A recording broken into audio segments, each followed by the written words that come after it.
Pinalaga ng Malacanang ang anilay pagtatangka ng Kamara na ibaling ang sisi kaugnay sa katiwalian umano sa lehislatura. Kasunod po yan ng plano ng liderato ng Kamara na ibalik sa Department of Budget and Management ang National Expenditure Program para sa susunod na taon. Suhestyon ng ilang senador gawing transparent ang budget deliberations para wala ng lusot. Balitang hatid ni Dano Tingkungko.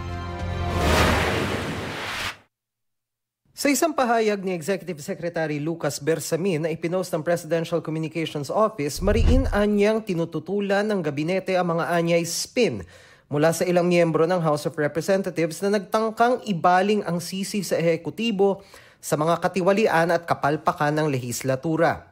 Hindi raw nila kinukonsinte ang anumang pag-atake sa integridad at reputasyon ng ehekutibo at paggamit ng anyay political theatrics para i-hostage ang budget process. Sabi pa ni Bersamin, wala anyang silbi ang anumang investigasyon kung hindi bubusisiin ng mga anyay ugat ng katiwalian.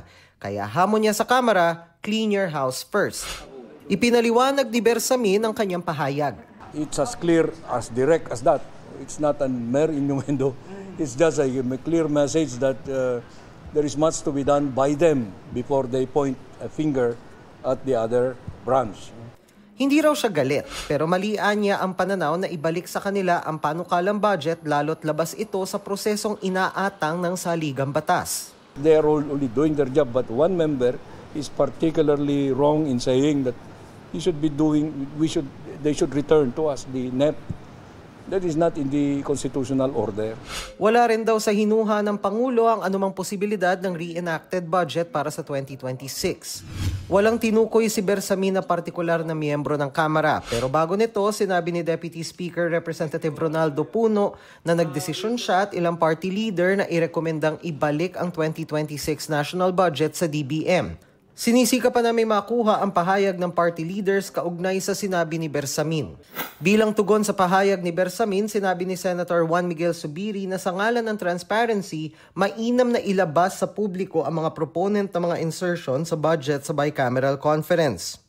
Transparency din ang isinusulong ni Senator Panfilo Lacson at Senate Minority Leader Tito Soto.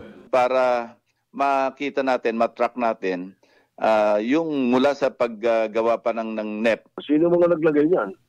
Bakit mo nilagay? Diba? At saka kung wala sa NEP, bakit mo nilagay? Kaibigan mo ba yung kontraktor?